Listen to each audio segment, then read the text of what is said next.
Hello, I'm John Dunn, and welcome back to the Elation Hour. We're on episode 6 this week. Wow, 6 weeks of these already. Thanks for those who have joined us over the last several weeks. As always, I'm joined by Matthias Hinrichs. Hi, Matthias. Hey, John. Good morning. Today, we're going to be discussing trade shows, corporate events, and special event lighting. And our guest today will be some of the team from the talented group at LightSwitch. We have John Featherstone. Hi, John. Good morning. How are you, my friends? We're doing Chris Medvitz. Hi, Chris. Hey, everybody. And Ignacio Rosenberg. Hello. To give a little background for you guys who are not so familiar with LightSwitch or the individuals we have here as our groups today, we're going to turn it over to John, and he'll kind of give you a little background on LightSwitch, and then we'll hear a little bit about the individual journeys of each of these guys. John. Great. Good morning. First of all, John, you make such a pro kind of host. That's really impressive. Well, thank you, sir. Okay. You should be seeing the LightSwitch logo, right? Just to make sure that we're actually, technology is yielding to our superior will. Yes, sir. But we're seeing your... Okay. Let me just swap screens. Bear with me one sec. Sorry, so I had another Zoom this morning, and technology doesn't stay where you put it. So, for those of you that aren't familiar with LightSwitch, 27 years ago, Norm Schwab and I founded LightSwitch, a visual and lighting design collective. And since then, we've been joined by a whole group of really super talented people. And our focus is always to help people tell their stories. Because whether it's a theme park, a spaceship company, or a musician, it's always about the story. So over 26 years, we've grown from basically 2 guys working at their kitchen tables into a team of more than 50 designers, project managers, associates, and support staff. And we work with studios in 6 cities worldwide. Design, production, logistics, and support. We're a collaborative studio of like-minded individuals, a kind of a band of brothers and sisters, committed to creating compelling and interesting events and experiences. And we work out of Chicago, San Francisco, Los Angeles, New York, and Orlando in the US. And we have an office in Hong Kong to take care of projects in the Asia Pacific Rim. We work in 6 kind of vaguely self-defined fields. The first is entertainment, theater, concerts, television, special events, everything from arena tours for major artists to Broadway musicals to concert specials for corporate clients. Environments, exhibits, theme parks, trade shows, everything from projects for major Fortune 50 companies, for trade shows around the world, to themed environments and theme park work.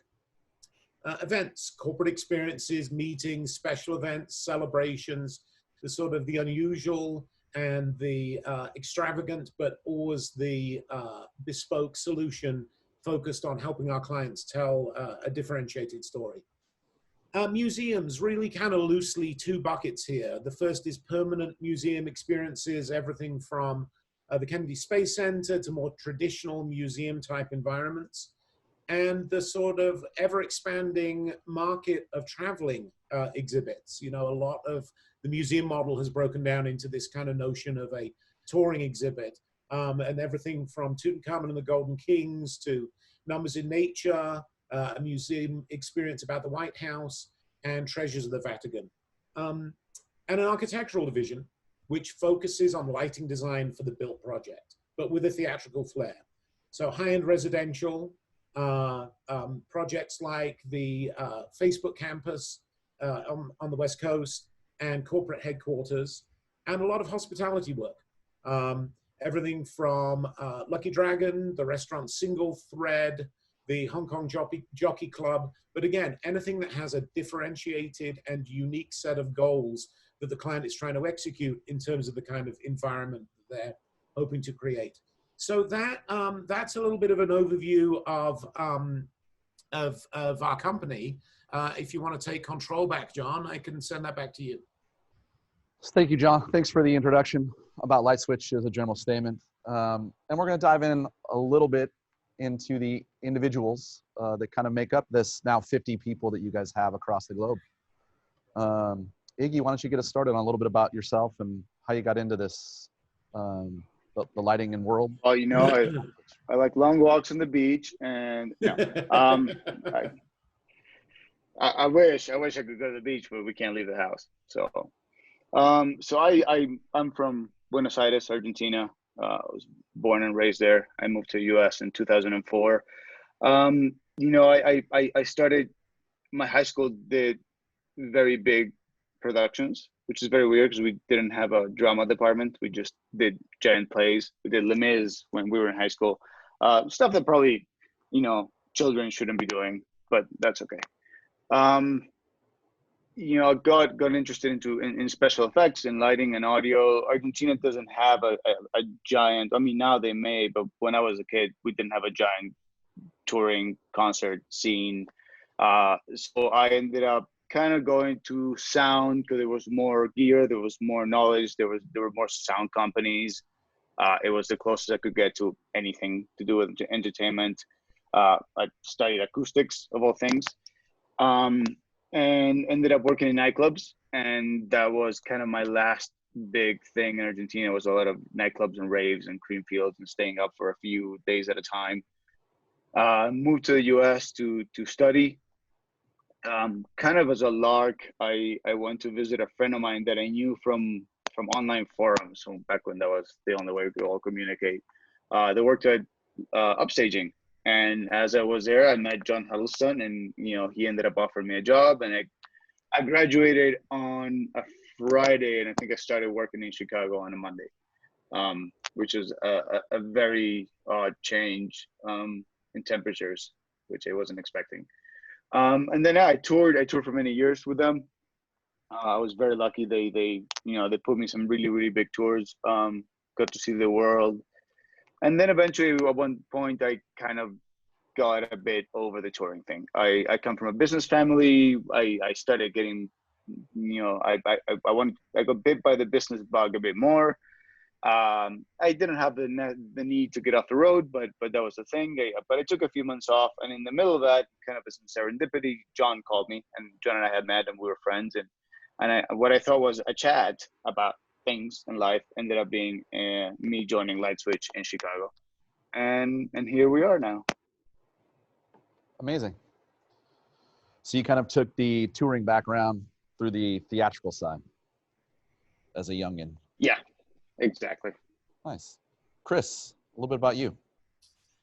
Okay. I kind of grew up as a bit of a theater brat. I was around, theater and opera, ballet, and symphony as a kid growing up in Houston, Texas. My family moved out to California right before I entered high school, and then still around it because it was kind of what the industry my father worked in. But then after I graduated high school, I studied theater design at University of California, San Diego, where I graduated with a bachelor's degree. And I took a couple of years to work in the industry and stuff before going back for a master's degree. And I ended up not going back for a master's degree. I just stayed working. Within a couple of years, I had ended up at Obie's Lighting, where we were doing a lot of trade shows and auto shows and business meetings and stuff as part of an in-house design team that really we had like no business dealing with shows that big with that little that few years out of school, but we did. And we were kind of at the right place. Me and a couple other designers that were there were at the right place at the right time when auto show lighting kind of blew up and went from being what we called cars on cars to being kind of more this beginning of what you see today. A few years after being there, I left and started doing programming for concert tours and other types of events. And then a couple years later, started working at George P. Johnson Experience Marketing Agency, heading up a lighting and design firm in-house there. 4 years after, 4 years of that, and then I moved on, and then a couple years later, joined up as LightSwitch. I had, met Norm and John back in my Obie's days, because a lot of times I was designing the event spaces, and they were in the next room doing the reveal general sessions. So I kind of knew and talked to them and kind of grew to know them. But once I once I had left George P. Johnson, I started working as a independent designer for LightSwitch a lot, and a couple of years later, joined up as one of the partners and principals, and that was in 2004, and I've been there ever since. Fantastic. And last but not least, Mr. Featherstone, how did you get from an astronaut child fanatic on the Facebook launch today to oh, absolutely, of where course we are now? Yeah. So a little like a kind of a combination between Chris and Iggy's story, to be honest. My aunt was the wardrobe mistress at a big English opera company called Blindborn. And I would go down and hang out with Aunt Ruth and get underfoot and generally be annoying for the guys that were actually trying to work doing rep opera, which is about as hard work as you can get in the theater business, certainly before the advent of moving lights. And then I went to the National Youth Theatre in London, and I was sort of vaguely interested in lighting from a theatre standpoint, but both my grandfathers were architects, so I was pretty certain I was going to take a path into architecture. And then I was lighting bands. I put together a little kind of lighting rig. This is my triumph over adversity story. My kids would roll their eyes. I was playing drums in garage bands in high school, and a kid moved into the neighborhood who had a cooler drum set. So it was suggested I find something else to do.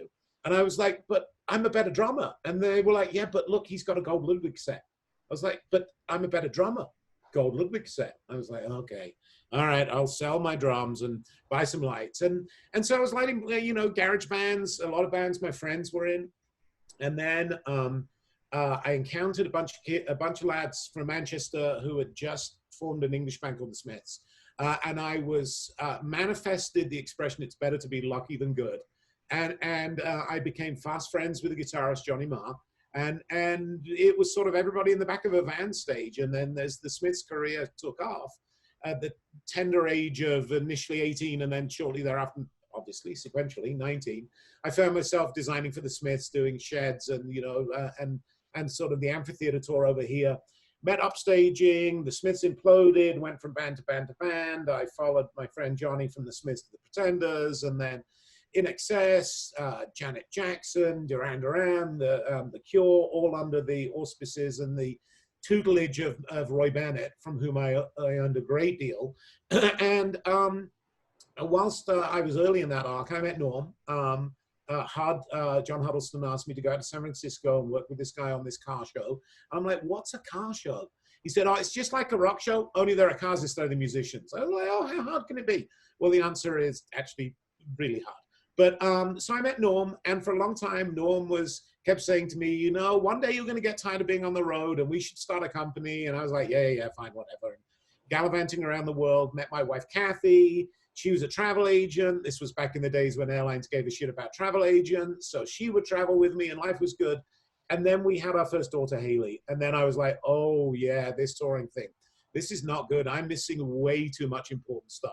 So I called Norm up and said, all right, let's give this company thing a go. And after a suitable amount of, haha, told you so, took you long enough, from Norm, we got together and laid out a plan to try and start a different kind of lighting design company. Something that wasn't just named after us, because now it would be Featherstone, Schwab, Malkus, Warner, Medvitz, Elake, which sounds like a bad law practice, but something that was a true collaborative, that was like-minded people committed to doing the same kind of work and supporting each other in finding the kind of work they wanted to do, and really based on personal relationships first, and then forming a company second.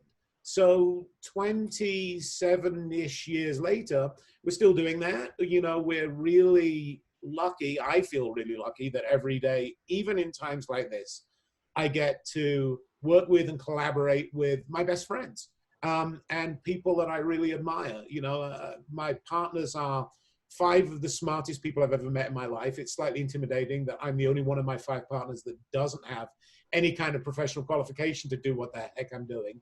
But we all support each other. And honestly, in times like this, when it's hard, that's when the rubber meets the road for an organization like this, where we lean into each other, where we support each other, where we share ideas, how we're going to make our way through this, and how we're going to celebrate our victories and share our burdens. And that's sort of what LightSwitch is all about. Awesome. You hiring?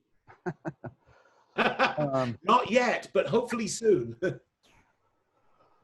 Thank you guys for the brief intros. We're going to take this episode a little kind of differently than we have in the previous ones. As you guys have probably noticed from the backgrounds and LightSwitch, it's very experiential.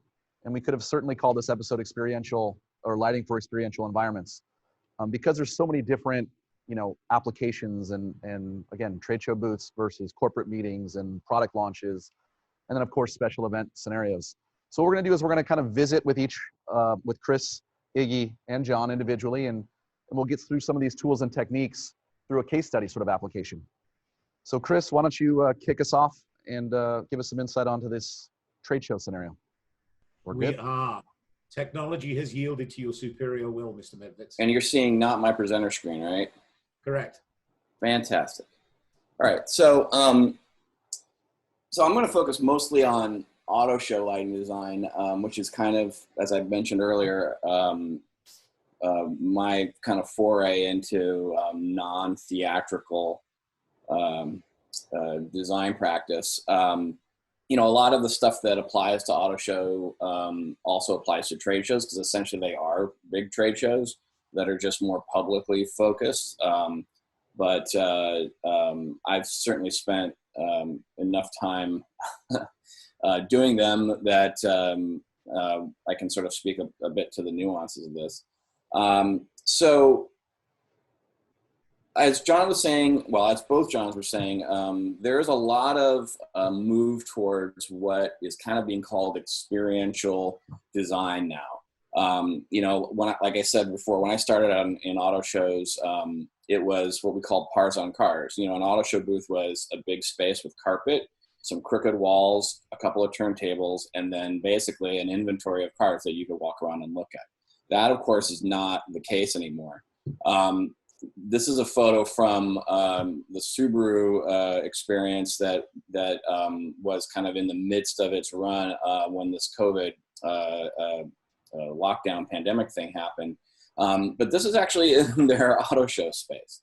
And I think this photo is really great about, kind of showing where everything's moving now. I mean, they created an immersive environment that plays upon and builds upon their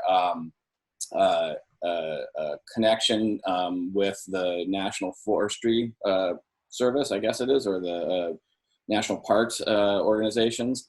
And the idea was to create an immersive environment that would sort of put you in where you could potentially use and experience your Subaru. That photo of the kids with the snow is like a perfect thing. It was like more like a theme park event than an auto show space. Here's another photo of it. So when we approached this, it was very much about creating this immersive, active environment. There was a giant wraparound video screen and a video floor that had a hour-long multimedia, audio, visual, special effects loop. Lighting in the whole space would change accordingly. And we use a kind of a combination of trade show and auto show display type of lighting techniques, as well as a lot of theatrical techniques. Here's a view of the plot, since I know some people like to look at these sort of things. There's a mix of fixtures here. Half of them are very, like I said, kind of traditional auto show, trade show type stuff, but there's a lot of theatricality in this. And I wanted to go with this one first because it really is sort of pushing into that more kind of immersive themed environment for its experience. But prior to this, Subaru did what I would consider a much more traditional kind of auto show space, and their booths kind of look like this. So this, and in this case, we really approached this as like a theatrical stage crossed with a museum display, crossed with a car showroom. So there was a great attention to detail in lighting this back wall and the details and the lighting built into the wall. This, of course, is a photo from one of their reveal events. For those that may not be familiar, auto shows are primarily geared towards the local audience. They're mostly presented by the dealer associations in any particular city. But on the major auto shows prior to opening to the public, they have a couple of days where the auto show floor is only open to the media. And so it allows the press and the automakers an ability to interact a little more closely. Automakers will do, parties, sometimes off-site. Sometimes they'll do launches in their exhibit spaces, making them little theaters, and then they can interact with the press without having, the kind of the consumer element there. So this photo and then this photo also are from, a launch in the Subaru space. A couple other clients that I've done extensive work with are Nissan and Infiniti. This is a photo of the kind of design language that Nissan has been using in their auto show spaces for the past, I would say, maybe 10 years or so. Actually, a little less, about 8 years. And so obviously there's a mix of displaying vehicles in a sort of gallery-like space, but also really trying to develop striking architecture. And along with those visual impacts comes lighting. Lighting is obviously a huge part of creating an emotional impact. And even though this is a temporary space, we approach this very much like you would an architectural space. We had vehicles that had to be lit, but also this pristine kind of environment that, as you can see in this, any sort of photographic, a manifestation of this, whether it's someone taking a photo with their iPhone of the car they're seeing, or a shot that gets into national media, has this architectural environment as part of the background. And then these spaces also end up, like I said before, getting turned into theaters for presentations. This was from a presentation that was when Star Wars Rogue One was in theaters. Nissan did a tie-in with them, and they had produced this series of television commercials. So to sort of launch those television commercials and the marketing campaign, we did an in-person event. It's kind of funny because there's a lot of talk about extended reality and mixed reality now, especially with all the sort of virtual events and things that are happening.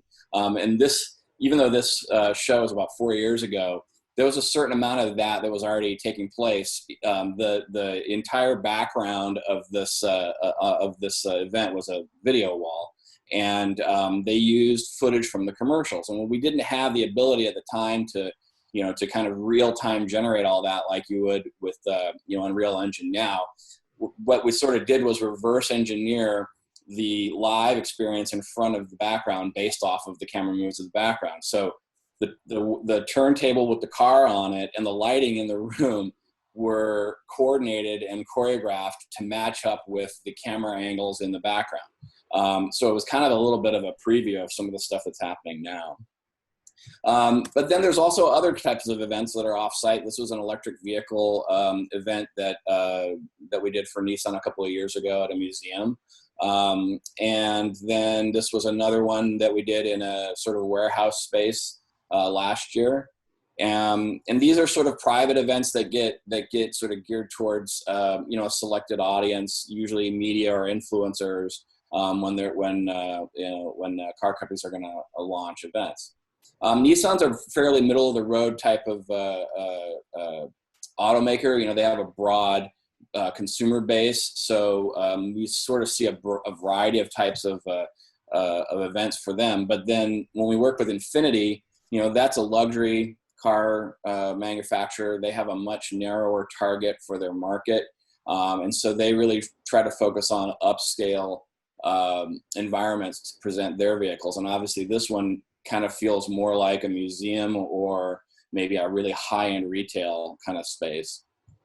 This is the current design language for Infiniti, and we actually work with the exhibit agency, the experiential agency that Infiniti hires in North America. But this design language is actually specified by Infiniti on a global level. So they say this is what the booth kind of has to feel like.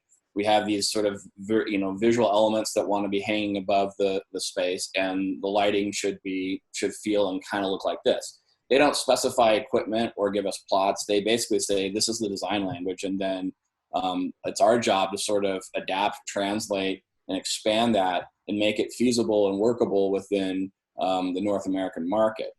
Here's another good kind of overview of the whole exhibit, and then this is the plot for that. And again, I mean, this is the current language, but prior to that, this is what the Infinity design language looked like. Still very sort of pristine, but obviously, you know, a little bit more rigid, a little bit more architectural, and you can see how they've moved into a bit of a softer kind of a feel. And then they do off-site events as well. This was a show we did for them when they launched a vehicle in a sort of industrial space. This was one of the first shows that I'm aware of. I know this wasn't certainly the first, but this was before drones were really a thing. But they really wanted to do something with drones, and so they came up with this this concept of these boxes that created this wall. We did some projection mapping stuff on it, and then the boxes were actually lit up and had drones inside. They would individually fly up and unbuild itself, and then in the end reveal this car. So I think that, you know, it's also worth noting that unlike a lot of trade shows, with auto shows, the product that the manufacturers are selling is relatively large scale. It's cars. And as you can see, even an exclusive automaker like Infinity will have maybe 8 to 15 vehicles in their space at a time. You spend a lot of budget and a lot of infrastructure just lighting the product. So I would say that in most cases, it's probably about 50% of, you know, lighting product and 50% in lighting environment.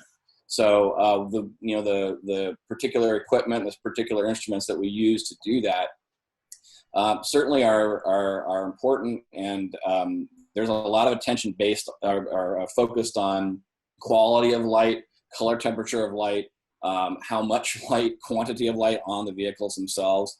And then certainly, like even with concept cars, the car designers themselves will often show up and be very particular about how light is revealing the particular shapes or the unique things that are in their products. A lot of that is sort of subliminal and goes over the head of the viewer, but it's important to them because they're trying to differentiate and highlight their product.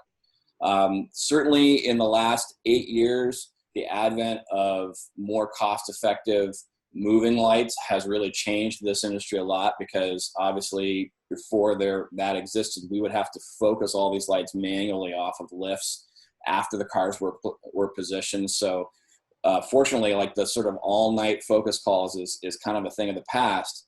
And then in the last 2 or 3 years, moving lights have now become LED source moving lights. So there's a lot less weight.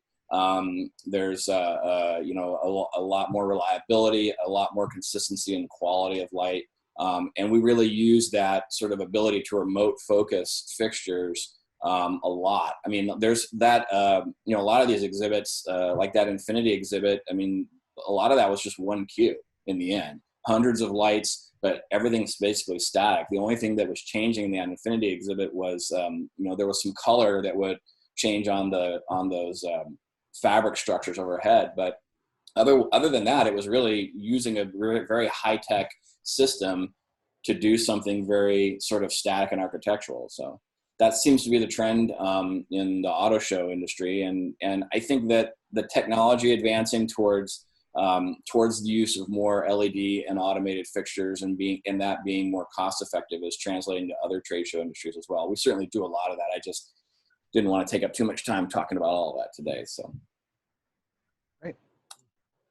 Thank you, Chris. I think, some of the viewers might have thought that perhaps the auto show might be a more sterile environment, like the Infinity aesthetic, but certainly there's a lot that goes into the theatricality and the minutia with lighting vehicles and angles and even for static looks. Can you speak to the angles a little bit and perhaps the differentiation maybe on cars and texture? Sure. Let me step back here a little bit for an example. All right, so this is kind of a good example, right? Different auto manufacturers usually, some of them are very specific. Subaru is very specific about how they want light on their vehicles to be done. One of the things they pay attention to, you notice on this, you don't really see it on the concept car in the middle because it doesn't have side rear view mirrors, but if you look at the other vehicles in this picture, the side view mirrors have cast a shadow.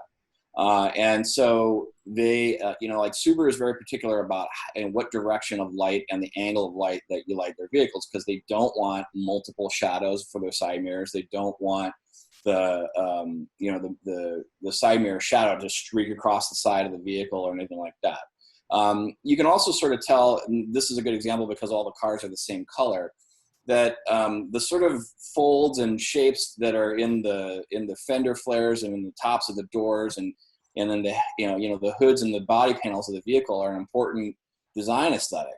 A lot of consumers don't really pay attention or don't really see that detail, but they appreciate it in a subliminal way. This is what differentiates the design language of a particular vehicle or a brand of vehicles from another.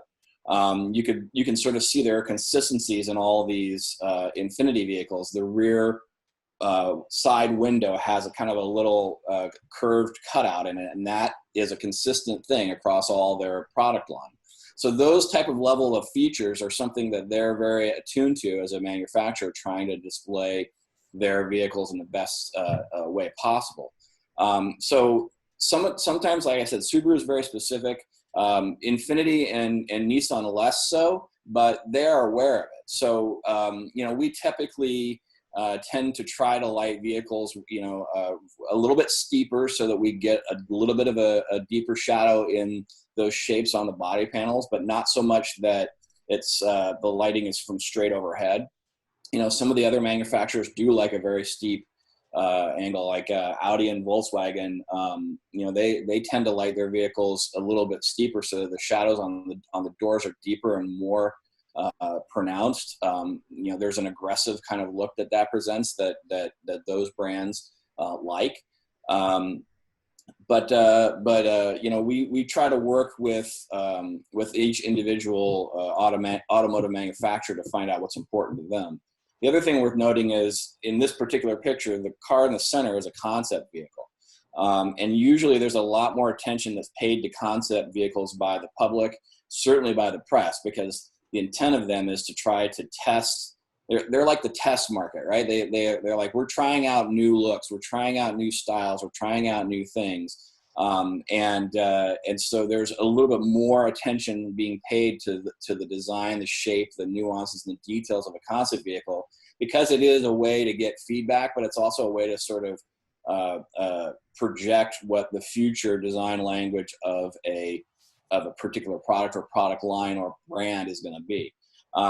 Typically, when we have a concept vehicle on the show floor, there will be someone from the automotive design team, if not the lead designer on that vehicle, who will come on site, and we usually will spend hours fine-tuning the lighting on that particular vehicle. We always end up putting more vehicle or more lights and sometimes even scheduling time in our production schedule to do that, because we know that they're going to want to really finesse and fine-tune how the lighting reacts. Sometimes we've even gone to the point of lighting that in a workshop or in a garage where they're building the vehicle. I've been on trips to automotive design studios to see the stuff in progress and to find out what's important to them. It's a big deal, obviously, because it's their product. It's a little different for things like medical devices or electronics. I mean, you don't really have a product to light at, say, like a video game trade show. So there, it's all about the environment. But for automotives, it's a big deal. Yeah, it's interesting. One thing that struck me when we started to work in the car field is it's a very unique marketing protocol with vehicles, because you tend to look at them in a showroom, artificially lit, or in an auto show, artificially lit, and then they're used almost exclusively outdoors. So from the design protocol that the designers start from, Chris talked about going to their design studios. They're generally lit in a very omnidirectional, very soft, very daylight kind of way when they're designing them. And then we bring them into an environment that we try and light them theatrically, which is a different vocabulary than they're ever used for. You go look at a computer in an Apple store, you take it home, you use it at home or in an office. Cars are presented one way when they're in the buying modality or in the trade show environment, and then used completely differently. So it's really an interesting kind of duality of those design approaches about how cars are used from the design process from the manufacturer, how we present them in a car show, auto exhibit booth environment, and then how they're used sort of in the real world. I think that kind of arc of design is really interesting. It is interesting, and there's many conversations I've had with with manufacturers of why can't the cars on the show floor look like they do in the photo shoot, and that's because they're not at a photo shoot; they're at a car show. But I mean, there's a lot of like the physics of how this works, right? I mean, when you look at a vehicle in a let me see if I find another example here. Like this here. I mean, what you're seeing in the reflection of the glass and the body panels of these vehicles is the environment around them. They've designed cars in that sort of kind of white space or void type of space because that simulates the sky, which is what you mostly, like you said, cars are mostly used outdoors. So a lot of times you're seeing the sky reflected off the glass and the body panels. Well, that's not realistic in a trade show environment. And every so often you'll see an exhibit where they'll have a feature vehicle that'll have a giant illuminated disc or a ceiling or something over it, but it's just not feasible to do that.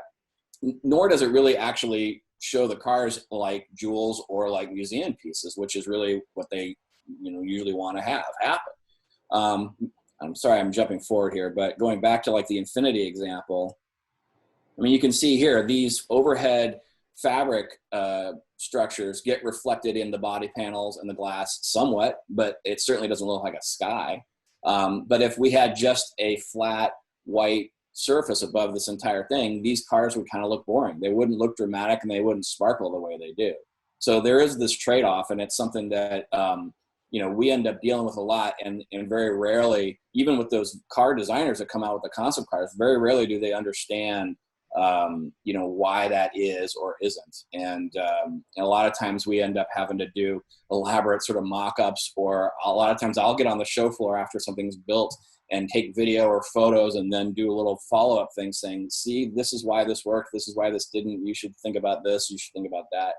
I mean, I try to, I don't try to impose my own aesthetic or opinions on or decisions on things, but I look at those instances as my job is to try to educate and inform the people, the stakeholders and the decision makers as best as possible, knowing that they probably don't grasp and probably can't grasp the minutia of what's going on. But if I can educate them and explain to them and show them why what they can't or what they want to do can't work or how to achieve that, it better informs them to make the right decision. Fantastic. Thank you, Chris. So let's move on to another aspect of what is really your experiential, but more corporate meetings. Iggy. Yeah. So Chris, I'm gonna kick you out. Can we make a poll actually figuring out how many of us are frustrated drummers? I think it's me. So we speaker notes or no speaker notes? Are we good?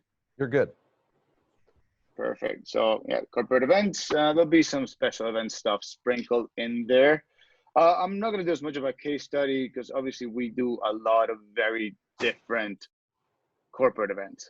Like we range through a lot of things. So this will touch on a lot of different events of different styles and companies. But the techniques, it's a combination of theater.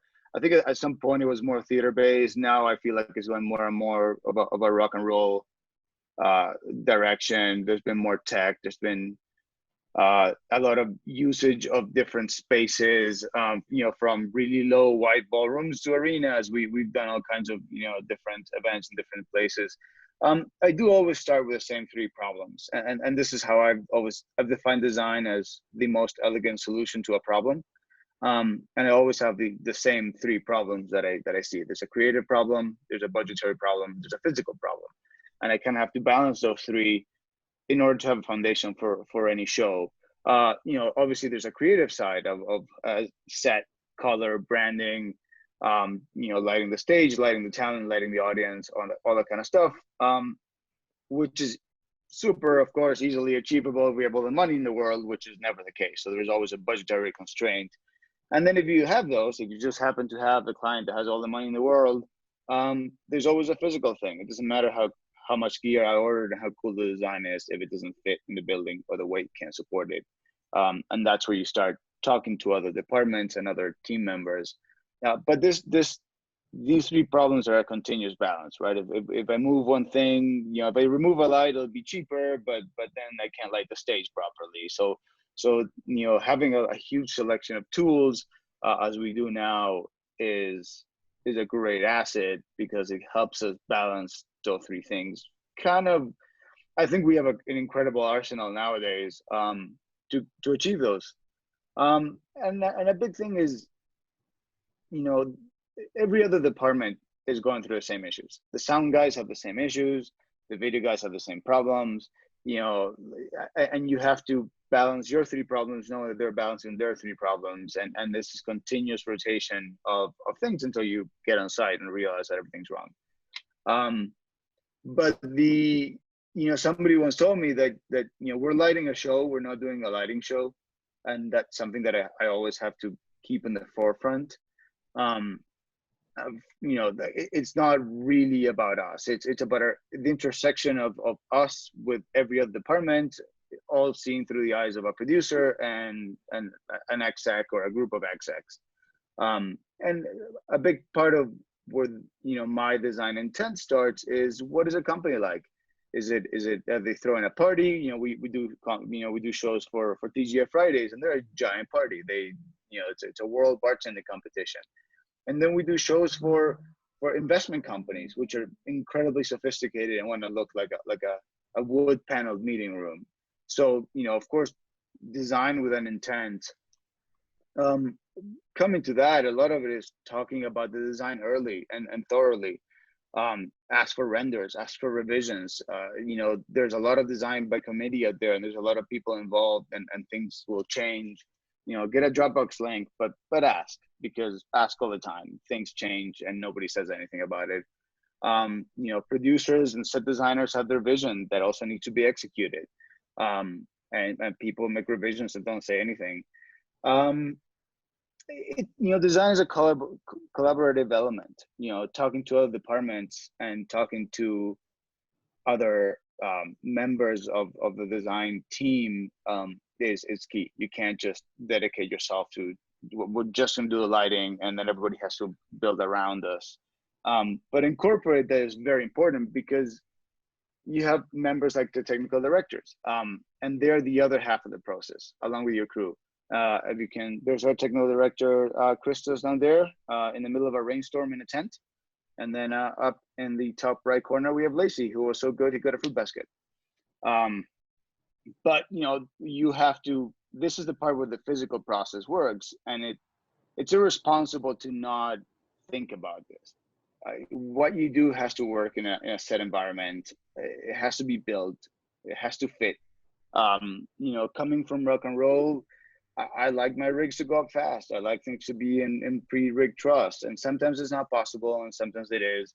But I try to work with as much efficiency in mind as possible.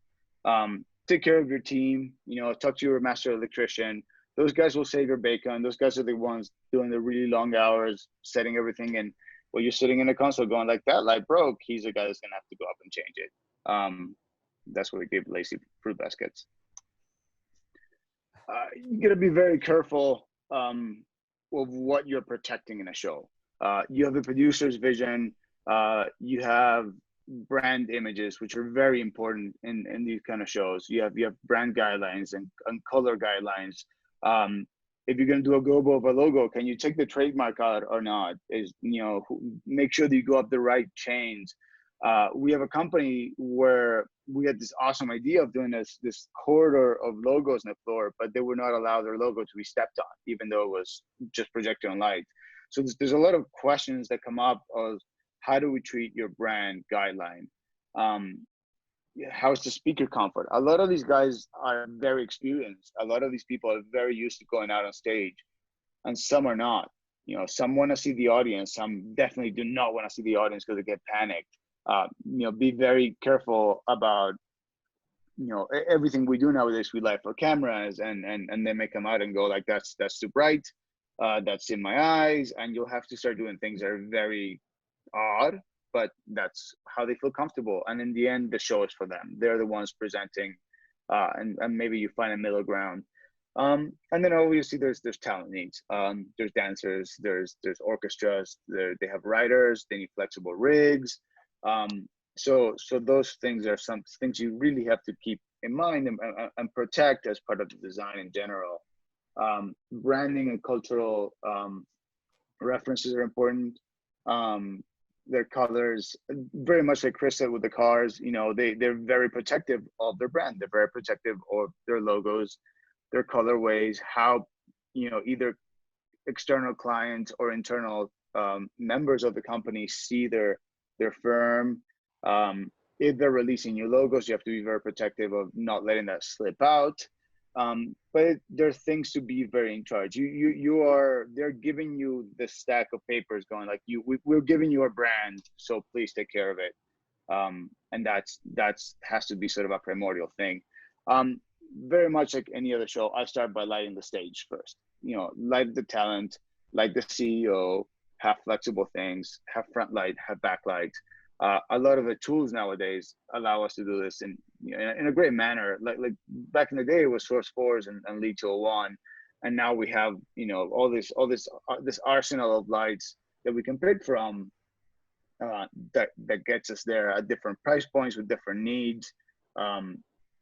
But there's still, you still go through things. Can I do a moving light rig, or does it be conventional? If it's conventional, I will try to be LED because I don't like redshift. And a lot of times I end up turning the lights down for presenters. Is there an LED wall where it's a bit more forgiving with spill, or is there a projection that we have to be very careful about shuttering? Where are the cameras? Are the people sitting in a thrush stage, so they have to look at the CEOs and the execs around the back? Do we have entrances and exits? A lot of times we do. We have tunnels and side entrances that we need to light, or that it's cool. It's good to have an entrance. CEOs like to have an entrance. They get shot on camera and they see it afterwards. All of that, and I'll say this because I know John and I have talked about this in the past, and everybody has a camera now, right? We all carry a camera with us. Oh, look, it's blue. And there are cameras on the show, so calibrate for camera. It's vital. Like those memories are important for people. The iMag records are important for the company, but the memories that the people do on their phones are important for them, and they're important for the company. From after lighting the stage, I move over to lighting the set and filling the space for cameras, filling the empty voids. And a lot of this I've learned, like John, I've learned from Roy Bennett, which I used to tour with, and I've done stuff with Alan Branson in the past, and I've learned a lot by watching them work. Back then I was the number 5 guy in a 4-guy crew, but I used to hide in the shadows and learn. So fill in the space, light the set, make it look good for the cameras and the people around them. But this is a key moment in every show. When this starts to happen during load-in, this is when people start to get excited, and when you start turning the ballroom into a show. And this is where executives start to get excited and motivated, and then the producer's vision starts to come into reality. And it's kind of a touch and go moment, but this is when things really start to click, because lighting the stage, they just think that that's going to happen. That's a given. But what this looks like from render to real life, when things start turning more rock and roll and less we're inside of Mandalay Bay number 7, it's important. And the last thing I do, is I light the audience. And this is where my nightclub background sort of creeps in a bit. I believe people want to attend an event and not go watch one. I think that creating an environment where they're comfortable and they're excited and it ties into what's happening on the stage is important, especially in corporate, where you're trying to extend the brand and the message out into the people that are looking at it and experiencing it. I think that's very important. I think that's key. it generates energy as well, right? Speaker walk-ons, changes. It denotes a shift around them instead of just what they're watching. I think watching things gets boring after a few hours, and these guys are there for 10 hours a day sometimes in a ballroom. I've had 2.5 hours of counsel, which is 2 lawyers on stage talking about what they can and cannot do when submitting receipts for a medical company. You need to wake them up. You need to help them shift their attention and reframe a bit. And this is, I think, what really does it instead of just audience abuse from the stage.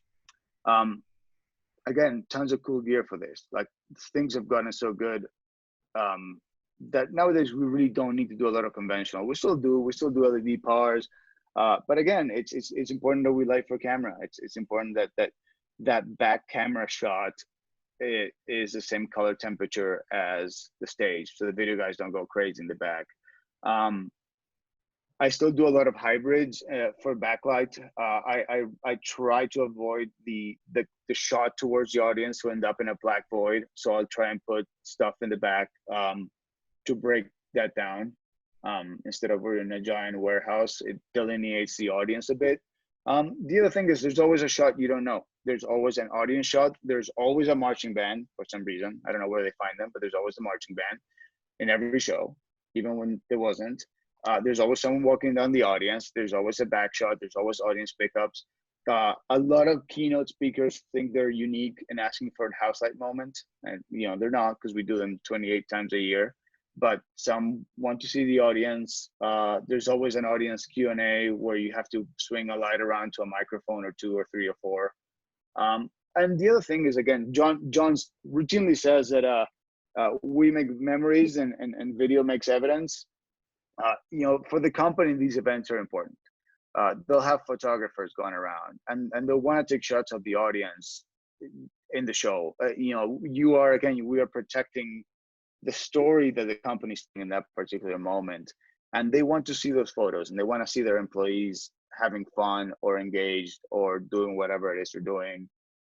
So like the audience, it's important for them to have it. And once again, balance it to cameras, make the video guys' life easy.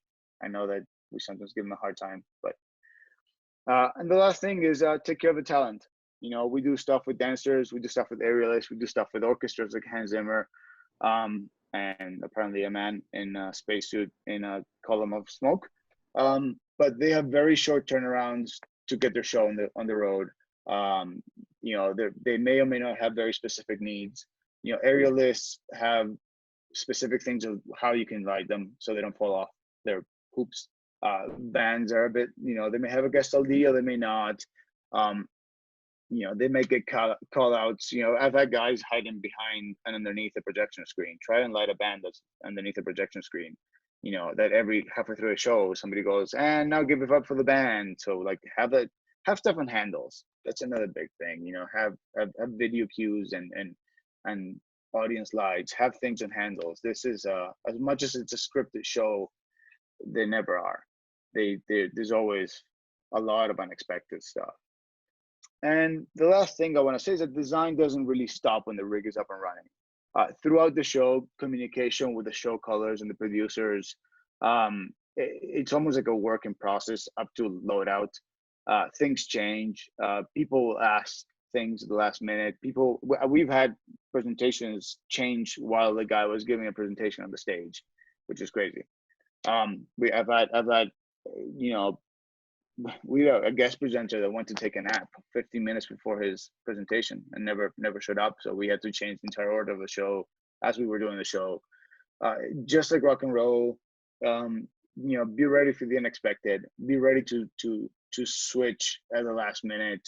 Don't get locked into a creative standpoint. Have the humility the ability to accept changes that come from executive and producers, and they're the stewards of the company. You're just helping them tell their story. Stand up when it is in the best interest of the show.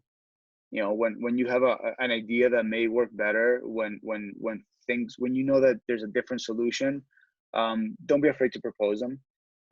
But be wary of saying yes when and I've had it, and we've all had it. An exec comes up and says, "I want the set to be brown. Can you light it in gray?"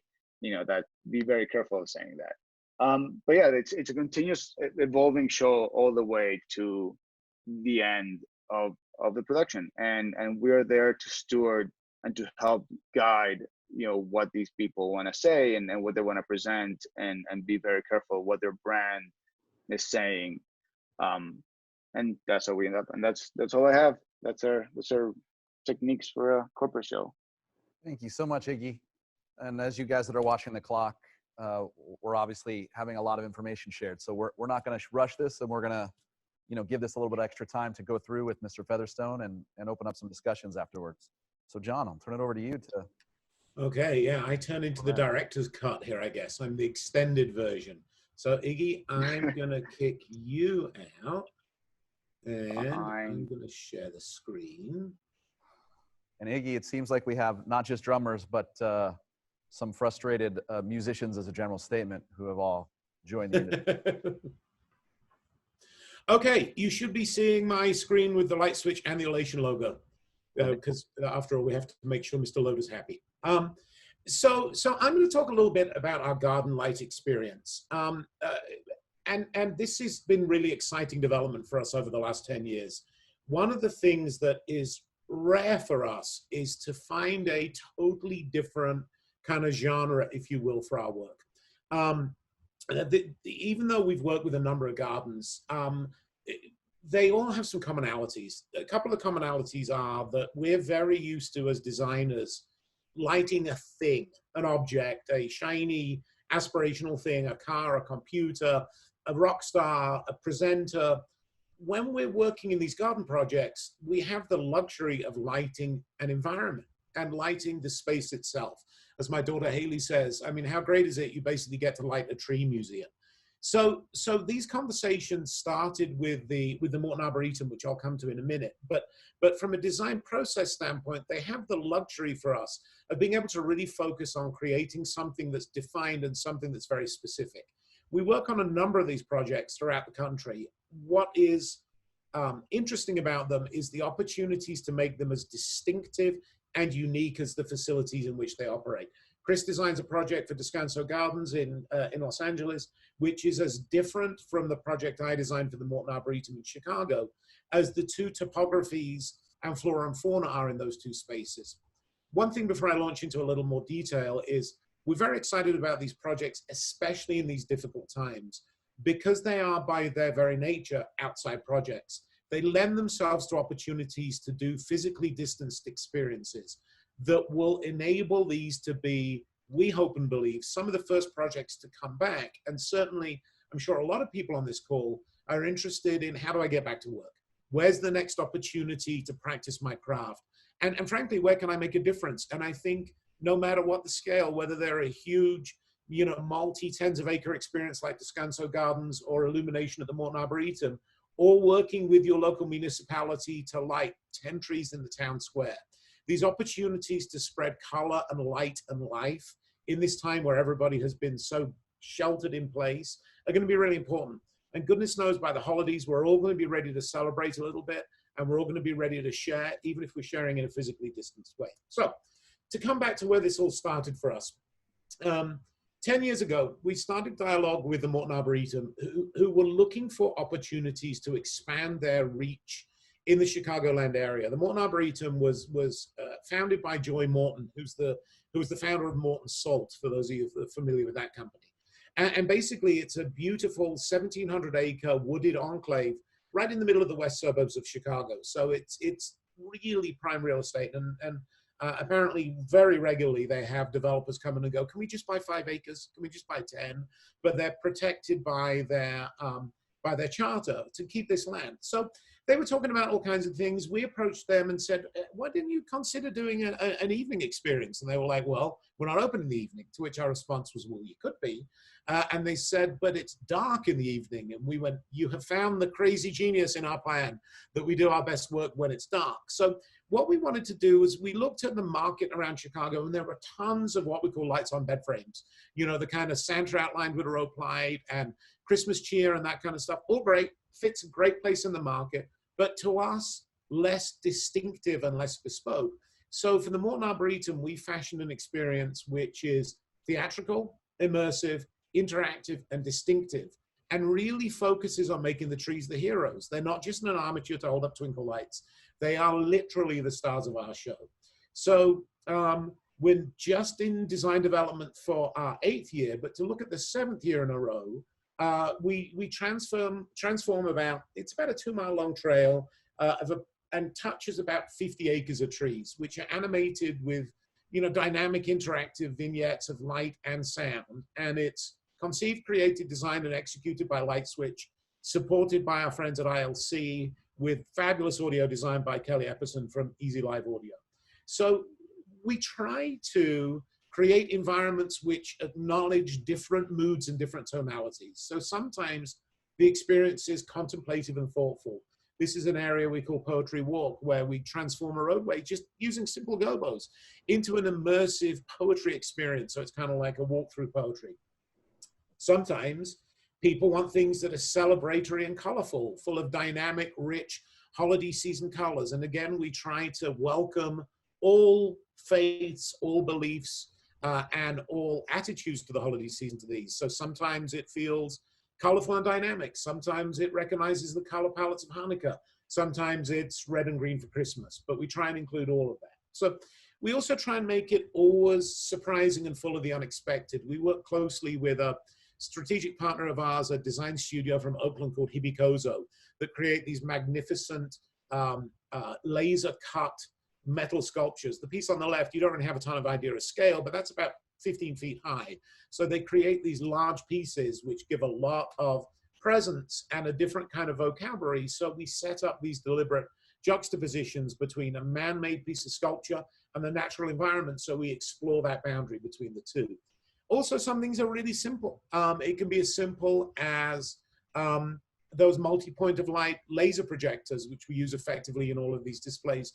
And sometimes the whimsical and the surprising, as the bottom right photo shows, which is chandeliers hung in trees. And we also have the delight, when we're creating new experiences, of discovering these magical moments. The area at the bottom right is called Crystal Promenade, and it's in the Morton Arboretum. And it's this really soft, gentle, beautiful, romantic place. And it is turned into their sort of unofficial proposal point. At weekends, they'll get 2 or 3 wedding proposals a night there, which is not only beautiful because it embeds our experience in the cultural and emotional DNA of that group of people, but it's also really beneficial for the Arboretum because, frankly, weddings are big business. So if they can provide a spot that people find is appropriate to propose, then it's kind of like, here's the brochure for our wedding packages, and here's a contract, press hard, there are 3 copies.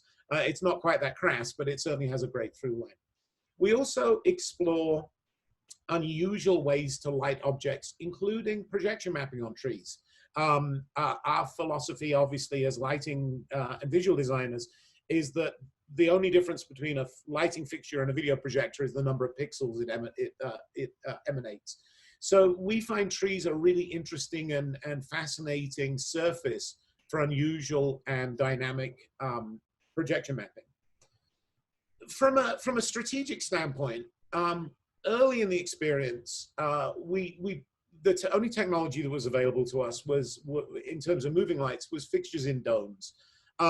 It was the best we could get at the time, but as anybody that's experienced using domes, particularly in challenging environments like Chicago in the winter, you know, they leak, they fog up, the plexi frost the beam, so they're okay, but then they're not great. So we started dialogue with our friends at Elation, and the result of that was some input that we had into the Proteus range, which for us was a real game changer, to have a fully IP-rated, weather-resistant moving light that we could use quite literally in any environment. And there really is something very surreal about seeing moving lights doing what they do, the fixture head moving in a raging blizzard, and sort of taking a licking and keep on ticking.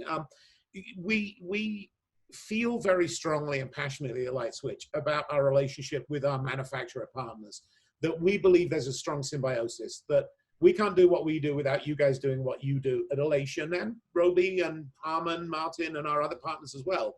But what we tend to do is focus on a need we see in the market and partner with one manufacturer to really drill into that. And I feel that our development of Proteus at the Arboretum has really been a symbiosis between our two companies, even to the extent of the first year we did the wide rollout of Proteus on the project site. We had some issues. They were the first batch, and Elation said, I can't remember the guy's name, one of your field techs, I believe Eric, kind of almost literally went in the back and said, hey, you, go to the airport, go to Chicago. And this poor guy showed up on site and is literally heading out to the field, and it's minus insane, and he doesn't even have a coat. So I'm like, you got to take this guy to Dick's and get him a coat. He's literally going to die if we send him out there. But anyway, we've robustly embraced both Proteus and the level Q7 IP. And those two fixture types are the real backbone of our experience at the Morton Arboretum. And everybody approves, including one time I was walking through the experience with Scott Folby from ILC, and we see one of the IP7s kind of flickering a little bit, and we get closer to see what's going on. And we get approval of the fixture types from everybody. And clearly the expression of warm nuts is something that exists in the squirrel world as well as in the human world. So since debuting Illumination in 2012, we've added experiences in Oklahoma City, San Francisco, the San Francisco Conservatory of Flowers, and in Los Angeles at Descanso Gardens.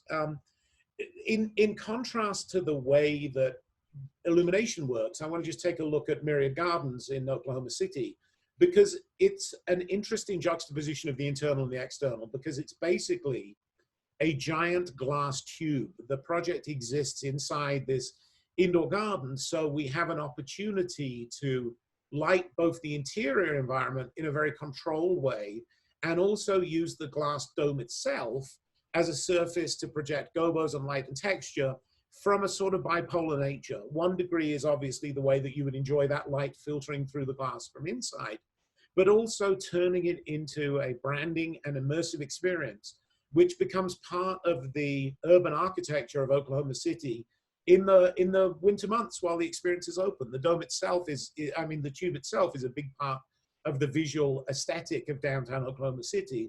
So treating it with lighting is a big part. And again, Proteus plays a big part in that for us. Oklahoma City certainly isn't as challenging in the winter as Chicago, but it can get plenty wet and cold. So the use of a fixture type which lets us not worry about what's going to happen to the light itself, but what we can do with the quality of the light is really important in terms of liberating us to make design choices which serve the project rather than being encumbered by the device itself. Iggy spoke before about making wise choices which are based on real world parameters. And what we like are fixtures that liberate us from being boxed in by the executional deliverables of the fixture itself, but what it does for us as creative designers. So I know we're kind of running over, and we think it's important that there be some time for Q&A. So that's kind of like a little sort of scratching of the surface of our gardens projects. And certainly what we can do, John, is we can share some links with these with you. If people want to explore them more, they can do a deeper dive on these individual projects on our website and explore some video too. Fantastic. Thank you, John. So something that kind of all of you guys touched on, in particular, John, you was working with us on the Proteus series. And obviously, you know, Chris kind of talks about the minutiae, the intricacies with the auto show market in particular. And he's had a lot of influence on our Fuse Wash 575 and our Fuse series in general. And Iggy talks about like all the stakeholders and all the different people you have to please and design by committee and having these tools. So one thing that LightSwitch has done is worked with a lot of manufacturers, not just Elation, and you mentioned Martin and Roby as well, Mr. Featherstone. I think we can bring Matthias in to discuss a little bit how you guys bring in these manufacturers to kind of make the tools to meet the aesthetic you're looking for. Well, yeah, Matthias and I have certainly had plenty of experiences in the past working through the trials and tribulations of product cycles, but sort of our overall philosophy about it is don't just be part of the problem, be prepared to be engaged and be part of the solution. we feel that we can't just sit around and bitch and complain about something if we're not prepared to invest in finding better solutions. And that is practical, constructive feedback. Don't just tell somebody their fixtures suck, or it's all crap, or it's not useful. Engage in a dialogue with a manufacturer about what you need. You know, you guys are in the business of selling lights and control systems. You want to sell what people want to buy. The only way you're going to know that is by people responding to you directly about things like, with the Proteus line, we really need a range of IP fixtures. We see a big market for this, not just with LightSwitch, but with other manufacturers. And that dialogue, we think, is really important. It also, it actually goes both ways. I mean, we've been working together since what, 2003 now? Since the middle of the 14th century, Matthias. Yes, feels like a long time. And I've seen LightSwitch expand and grow over that time as well. So, you know, always felt a little bit part of this family. But you actually influenced a lot of choices that I've made since I joined Elation. There's always a bit of it in the back of my mind where I say, you know, what would John say? A lot of it is on the Proteus side because you've been so influential in creating that. And the other thing was your push to have a different technology to provide a more hot-spotted field. So that was always something when we started the Proteus LED fixtures, having a peak LED field, which wasn't common at that time. Everything was very flat. So I actually challenged our optical R&D and the engine companies to say, you know, I want something for us, for Proteus, for these fixtures, that we, you know, take the LED engines and be able to get more center intensity out of it. And that definitely comes very much due to how LightSwitch has pushed in this market. So I actually really appreciate the kind of feedback that we get from a company like yours, because you say it is constructive. It isn't like it's an awful light, I never want to use it again. It's like, this didn't work because A, B, C, and D, but if you improve these things, maybe in a different product, then, you know, that would be something we're interested in. And LightSwitch as a group's always been very positive on their feedback and very encouraging. So that really helps actually us to make products that then ultimately are really useful for everybody in the world. Because the group has such a wide reach. Like if you look at all the pictures that we've been looking at, you know, you do things from an outdoor experience to a car show, some of them very stale and just like a one cue look, one very interactive audience experiences, and you do special events, concerts, touring, so and architectural as well. So your input has actually really been quite helpful. And I think especially in IP fixtures, like I think you really helped drive those markets to mature and get products that are maybe not so architectural focused. There were IP fixtures before Elation started into this, but a lot of them were focused for like long-term installs, and they weren't really quite friendly for the like production environment, I'd say.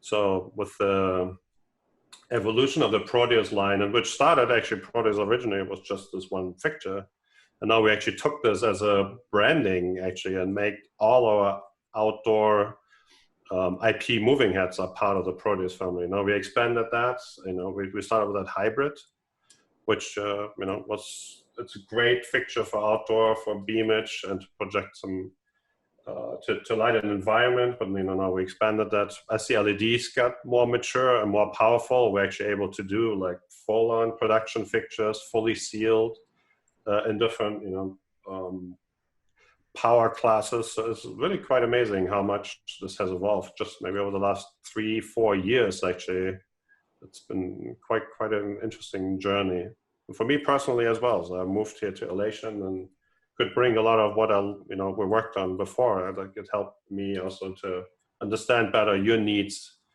as you design shows, and you know, try to build products that are useful and help solve, you know, problems you have. Well, if we haven't learned anything else during these really difficult times, it should be that we're all in this together. That as an industry, we're better when we're together. We're better when we collaborate. And frankly, we as an industry, the entertainment lighting industry and entertainment services in general, we need to get our shit together and work as a group. to support each other and support the best interests of our business. You know, Eric and I have been talking about this a ton. You know, we are massively underrepresented in a large extent because the kind of nature of people that succeed in this business, you put your head down, you lean into what you've got to do, you keep your mouth shut, you do your job, and you just get on with it. We generally tend to not be the people running around waving their arms in the air, making a big fuss and being full of drama. That's just not the nature of certainly the people that I enjoy working with in this business. But we need to be working together in partnership across designers, manufacturers. Iggy was entirely on point talking about how incredibly valuable the production crew are. And I think one of these with the production crew would be super interesting, with production electricians and moving light techs and so on and so forth, talking about how we all collaborate together. But yeah, we take these partnerships really seriously. We can't just have a bitch fest. And Chris, I'm constantly impressed when I see you give feedback to a manufacturer, how focused it is on executional change, not just, oh, I wish it was more blue or whatever, but very specific feedback about what works and doesn't work for you from a fixture standpoint. Yeah, I was going to say too, John, to your point about the current situation and why our industry has sort of found ourselves underrepresented. I think to add to what you were saying, we certainly haven't had a industry-wide challenge like we do now. It's certainly not in my lifetime. I mean, I was professional working during during 9/11 and during the recession, of course, and even with in both of those examples over the last 20 years, parts of the industry took a major hit. No one wanted to fly after 9/11 for a while, so a lot of business meetings and stuff got canceled because the audience wouldn't travel. Auto shows took a big hit after the recession because people couldn't buy cars. But what people did do was go to entertainment. This is the first time that basically all aspects of our industry, anything that's audience based, has been compromised. So whereas certain segments of the industry would take a hit, there were others that didn't, and some people were able to sort of pivot and pick up more work in other areas. Obviously others didn't and had to sort of weather the storm, but this is the first situation that I know of where we're all struggling at the same time. So I don't feel like we as an industry have sort of felt the overwhelming need or the necessity to represent ourselves because we've never been challenged with something that's so comprehensively put us at risk. Absolutely. Okay. I would agree with you guys significantly that we're sort of, the nice part about our industry and how we've talked about the collaboration with you guys and not only ourselves, but multiple other manufacturers and your crews and your teams. We're a close-knit group of people, and we've stayed close-knit and recession-proof in some aspects of the industry, right? So, now it's kind of a unique experience in our lives, and we'll see kind of how we get past this. It's the rabbit hole to jump down, right? To kind of decide. It is. And just as an aside, there are two people who I would encourage anybody that's actually still listening to us rabbiting on to follow. One of which is Marcel Fairbairn. And not only his Geezers of Gear, but just Marcel's ambassadorship for our industry is remarkable. And the other one is Michael Strickland, the founder and owner of Bandit, who has really been doing some amazing work, making sure that legislators have a really clear understanding of our bizarre business. And just Michael was saying to me that talking to legislators, they're like, what do you mean you didn't get paid? Don't you have a contract? And the notion of the fact that in our business, it doesn't matter whether you have a contract or not. If you don't do the event, you're not going to get paid. They were aghast at this idea. Or that things can change on a dime and there isn't a great kind of leading edge of money coming in for events that may not happen. Michael and Marcel are both really smart people who are doing a ton of good for our business. And they deserve all of our support and recognition, I think. Absolutely. Just to kind of wrap some things up, we do have a question and something we were going to talk about on the technology side, and maybe Chris, you can kind of lead with this. Color temperature. Obviously you helped us develop or had a lot of influence on our Fuse Wash product. But there was a question about color temps and daylight, specifically CRI. What are you looking for and a little bit of why on the auto show market? Well, in the auto show market, there's a pretty overwhelming desire for the automotive product to be displayed in something close to daylight color temp. I think, there's a lot of discussion that it shows the paint colors more accurately as to what they'll be like in reality. Sure, I guess that's true. Having started in this industry before there was a lot of daylight fixtures available and kind of working in it as that transition happened, I think it's more about the visual impact that it makes to the audience. There's a crisp, powerful edge to the car show displays, and certainly at first when it was only a few manufacturers that were doing daylight color temperature on cars, that really stood out. It drew your eye to it right away.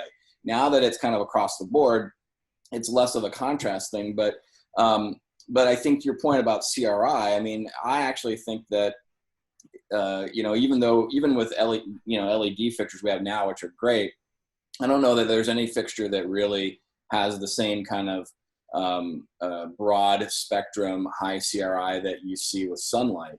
So oftentimes cars with, yellow or orange or red paint on them don't look as good in the daylight as they would, or in a daylight light fixture as they would in the sun.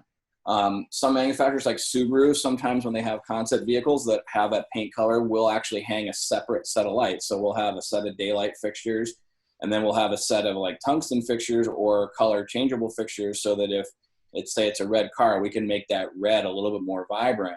You can't tint all the lighting on the car that way though, because there's a lot of stuff on the car that isn't painted, like the wheels, like chrome grille, or the interior that you see through the windshield. I remember one client one time, there was a car that they wanted it to look like copper. But what the designer thought was copper and what the executives thought was copper was two completely different things.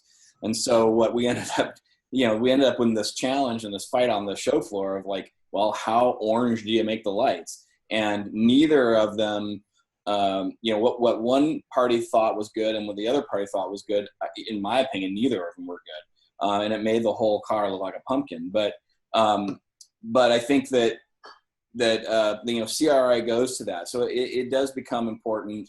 There is an overwhelming need for a workhorse fixture to be a remote focus, zoomable, high output, lightweight daylight wash light, which is what the Fuse Wash 575 was is utilized so much for. We use it all over the place for that. But this is also true in the corporate theater stuff too, because you're typically now, most shows don't have a set, they just have giant screens. So typically your camera backgrounds are always going to be the presenter's keynote presentation or graphics or something that's all branded. And when that's on camera, the quality of the light on the presenter has to look good, but there's so much latitude in what you can do with screens and what you can do with cameras, but you got to make sure that everything that's in that camera looks right. So, so high CRI and higher color temperatures, I tend to usually light, presentation stages around 51 or 5200K. It's not so cold that the live audience feels like they're looking at something weird. But it's not warm like 4200 or something like that. Yeah, like a pumpkin. Yeah, and it's really about trying to balance with the rest of the elements in the camera. So that, and CRI it helps with that too. So it's interesting you bring up the video aspect, Chris. I would suggest there's a ton of opportunity for collaboration with especially the LED wall tech. The LED wall tech is becoming a really important part of the workflow for us. because obviously, like any device, the LED wall has a variable native color temperature. Some processors we find lie that they are significantly cooler to the meter than it actually says on the setting. But working with the LED tech, because obviously the director's backstage and the EIC is backstage, working from a completely different source. They're working from usually flat screens these days. Even if they're super expensive engineering flat screens, they're a very different device. So making sure that the color temperature from the LED wall is actually what it is, if that makes sense, what it is to a meter rather than what it says on the processor. Working with the LED tech to make sure that you're aligned from a color temperature standpoint. And then make sure that the monitors that the director and the EIC are using have been calibrated by the EIC, by the LED wall tech, not by the EIC, if that makes sense. I want the director and the engineer to be looking at screens which are calibrated the same as the screen the audience is looking at and the same as the screen the cameras are looking at, if that makes sense. So working with somebody like, you know, like Angel Banks, who's an amazing LED wall tech and a master of color balancing, to color balance every step of the process through that is really critical. Otherwise, everybody's looking to different things. At Chris's point about what's copper, if everybody's looking at monitors which are calibrated differently and a different reading to the chip in the camera, you're all over the place. You're never going to get it right. You'll be chasing your tail. And some of the times what we do is we white balance to the LED wall. We have the LED engineer get the wall where he says it is. We meter the wall, make sure the wall is the color temperature we think it is, then use that as our reference. Because we can tune what somebody looks like skin tone wise, both with the video shader and also easily with light. But to Chris's point, when the company's looking back at that video or when they're looking at the iMag, if it's Ford, their blue had better be right. You know, if it's Cisco, their blue, which is a totally different blue, had better be right. That's the gold standard. And, you know, it's, you know, as Iggy said, I say this all the time, we make memories, video makes evidence. If somebody says something looked weird at a show, the first thing they'll do is pull the video. And even if somebody looked a little greener than you might like or a little warmer than you might like to the eye, if they look good on video, that's what they're going to pull and that's what they're going to go to. I always, you know, that same workflow, I always try to not get too into balancing all that stuff and fine tuning all that stuff until the client has put their slides. You know, there's usually a review of the client presentation graphics prior to rehearsals, right? And when the branded graphics get up on the screen, it's like the first thing the client's gonna, I mean, the presenter, all that stuff is all secondary to the content on the screen, right? Because that's their messaging, that's the communication to their audience. So it's always like they've been sitting there for months looking at that in a you know, on a desktop monitor with their graphic artist or whatever. When they get it up on the wall and you see it for real, if that doesn't look right and if that logo isn't right, that's the first thing they're going to tweak. And once they're happy with how their graphics look on the screen, then you know they're done messing with the screen, and then we can go to work. But you're absolutely right. I mean, it matters. It all is about having consistency across all that stuff. Otherwise, like you said, you're chasing your tail. Who's right and who's wrong, and you know we're all wrong because we're not consistent. Yeah, I've had scenarios where I've had to go to the director and tell them to stop touching things because, you know, they see a shift and they shift on their end, but their end doesn't look good in real life, and so then we shift to match.